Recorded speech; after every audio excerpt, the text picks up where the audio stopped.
Example 2. Construct a triangle similar to a given triangle ABC with its side equal to 5/3 of the corresponding sides of the triangle ABC. That is scale factor यहाँ पर होगा 5/3.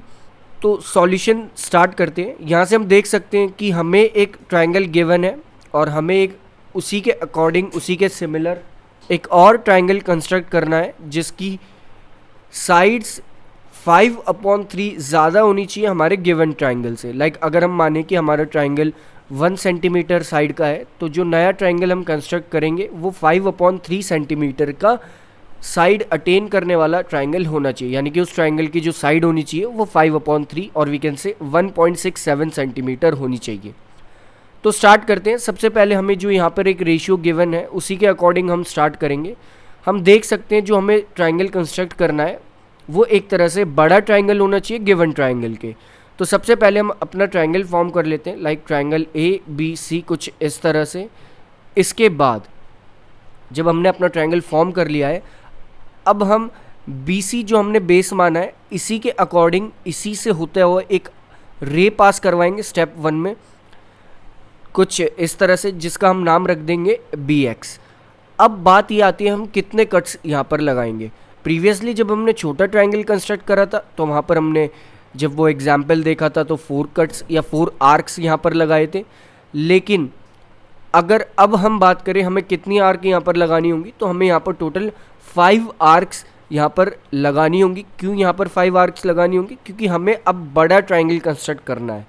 3 arcs तो हमारी given triangle को represent कर देंगी और बाकी की 2 आर्क जो हम एक्स्ट्रा लगाएंगे यहाँ पर वो हमारे बड़े ट्राइंगल को रिप्रेजेंट करेंगी. तो हमेशा हमें ये ध्यान रखना है कि जो भी हमें रेशियो गिवन रहेगा दैट इज़ स्केल फैक्टर जो भी हमें गिवन होगा उसमें जो बड़ी वैल्यू होगी उतनी हमें आर्क्स लगानी है. नेक्स्ट स्टार्ट करते हैं. तो हम कुछ इस तरह से आर्क्स यहाँ पर सेम डिस्टेंसेस पे लगा लेंगे. That is B1 B2 B3 B4 and B5. कुछ इस तरह से ये हमारी आर्क्स होंगी. इसके बाद हम B3 से हमारे ट्रायंगल की साइड BC जो है उसका एंड जो है दूसरा एंड दैट इज़ C उसे अटैच कर देंगे. अब मोस्ट इम्पॉर्टेंट चीज़ ये है यहाँ पर कि जो हमने ये लाइन ड्रॉ करी है दैट इज़ B3C जब हमने B3 को C से अटैच कर दिया है इसी के पैरेलल हम एक लाइन ड्रॉ करेंगे B5 से होते हुए जो कि इस बेस को जब हम एक्सटेंड करेंगे आगे तक उस बेस पर ये अटैच होनी चाहिए जुड़नी चाहिए. लेकिन ये लाइन किसके पैरेलल होनी चाहिए? ये लाइन पैरेलल होनी चाहिए BC के. तो हमें पता है हम कैसे पैरेलल लाइंस ड्रॉ करते हैं. सिंपली पहले हम यहाँ पर B3C पर यहाँ पर एक एंगल ड्रॉ करेंगे कुछ इस तरह से. इतना ही एंगल हम B5 पर ड्रॉ करेंगे कुछ इस तरह से. अब हम इस एंगल की और इसने B3C को जहाँ पर कट करा था उसका मेजरमेंट यहाँ से पिक करेंगे और इतना ही मेजरमेंट यहाँ से लेते हुए यहाँ पर कट लगा देंगे और यहाँ से फिर एक पैरेलल लाइन ड्रॉ कर देंगे जो कि है B5C.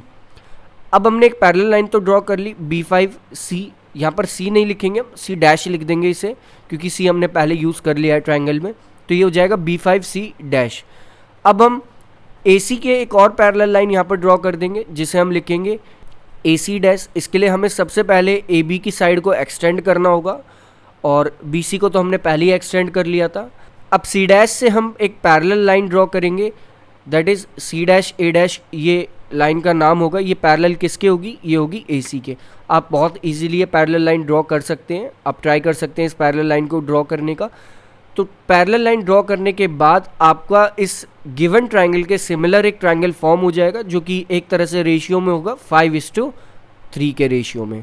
यानी कि जो बड़े ट्रायंगल की साइड होगी वो 5 होगी और जो छोटे ट्रायंगल की साइड होगी वो 3 होगी. लेकिन अगर हम यहाँ पर BC/C डैश का रेशियो देखें तो वो आएगा 3:2 का रेशियो. लेकिन अगर हम BC डैश और BC का रेशियो देखेंगे तो वो आएगा 5:3 का रेशियो जो कि हमें क्वेश्चन में गिवन था. एक चीज़ हमें इन ट्रायंगल्स के कंस्ट्रक्शन के टाइम पर ये बहुत इंपॉर्टेंट ये ध्यान रखनी है कि जो रेशियोज़ हमें गिवन रहेंगी उसमें हमें कंफ्यूज नहीं होना है.